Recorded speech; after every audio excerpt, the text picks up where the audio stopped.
Que a graça e o amor do Pai, do Filho e do Espírito Santo estejam sobre a sua vida e que você venha buscar ao Senhor enquanto se pode achá-lo. Que você invoque a presença do Senhor enquanto ainda é possível, enquanto Ele ainda está perto. Não deixe para amanhã, não deixe para depois.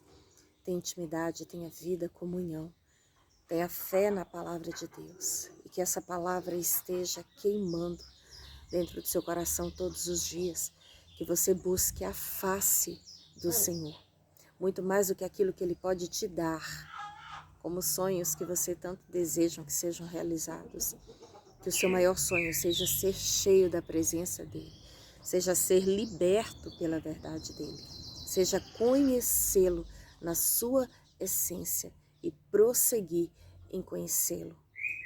Buscar a presença, buscar a unção, buscar a graça, buscar o renovo, de fato amá-lo de todas as suas forças, de todo o seu coração, todos os dias da sua vida e priorizar o que Deus prioriza, amar o que Deus ama, odiar o que Deus odeia.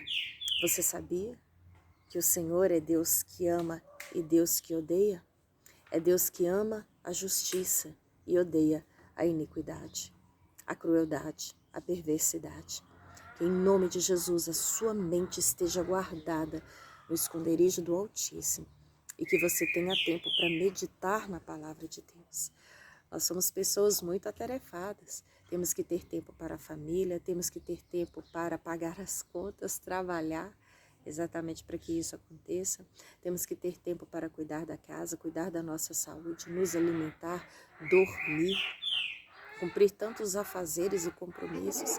Mas se primeiro você não tirar tempo para alimentar a sua alma, você não terá cabeça para fazer todas as outras coisas que você precisa fazer. Assim como eu falo muito com as mulheres, numa casa é necessário haver Marta e Maria.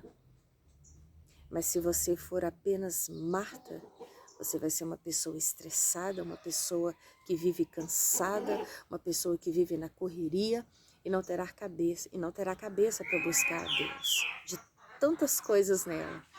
Mas quando primeiro você é como Maria, escolhe a melhor parte, escolhe a presença, escolhe primeiro ouvir para aprender, descansar, exatamente para ter força para se levantar e agir.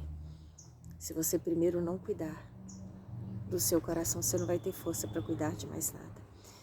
Então, priorize a presença de Deus, o Espírito Santo de Deus, a vontade do Senhor, o seu reino, a sua justiça, a sua palavra.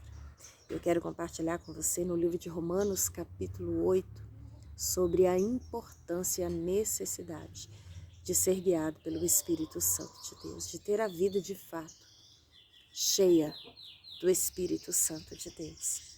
Romanos 8, a partir do versículo 5.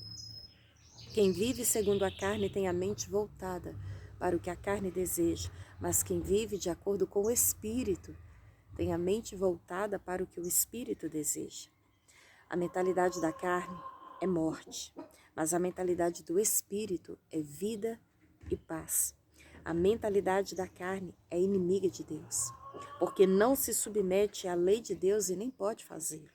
Quem é dominado pela carne não pode agradar a Deus. Entretanto, vocês não estão sob o domínio da carne. Paulo escrevendo aos irmãos de Roma, vocês não estão debaixo, sob o domínio da carne, mas do Espírito, se de fato, o Espírito de Deus habita em vocês. E se alguém não tem o Espírito de Cristo, não pertence a Cristo.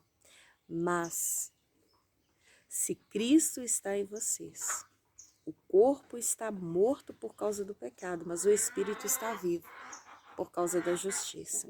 E se o Espírito daquele que ressuscitou Jesus dentre os mortos habita em vocês, aquele que ressuscitou a Cristo dentre os mortos também dará vida aos seus corpos mortais por meio do seu Espírito que habita em vocês. Portanto, irmãos, estamos em dívida, não para com a carne, para vivermos sujeitos a ela. Pois se vocês viverem de acordo com a carne, morrerão. Mas se pelo Espírito fizerem morrer os atos do corpo, viverão. Porque todos os que são guiados pelo Espírito de Deus são filhos de Deus. É filho de Deus? Tem que ser guiado pelo Espírito Santo de Deus.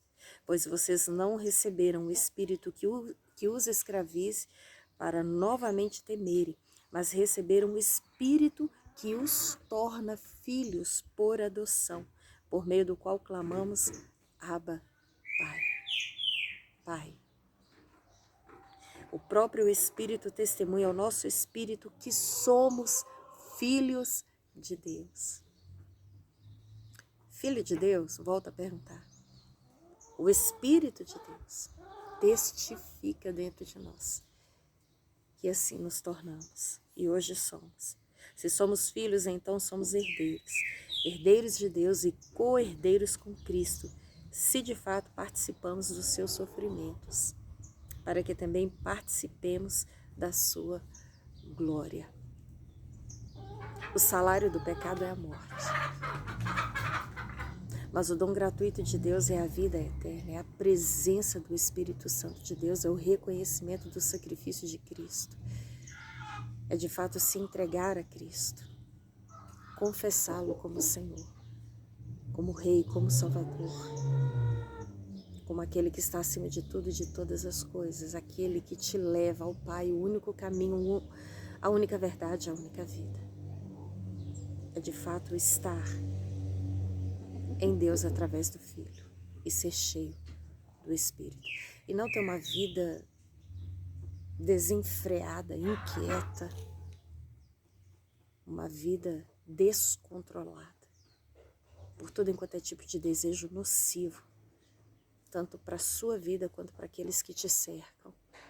Mas de fato ser guiado pelo Espírito Santo de Deus é ter essa paz dentro do seu coração, é ter essa certeza que você não é mais qualquer pessoa, mas hoje, pela fé em Cristo, por reconhecê-lo como Filho de Deus que morreu e ressuscitou, por de fato abrir o seu coração e ser cheio da presença do Espírito, é se tornar filho de Deus, é poder chamar Deus de Pai, é ter a certeza que um dia você estará face a face com o Senhor.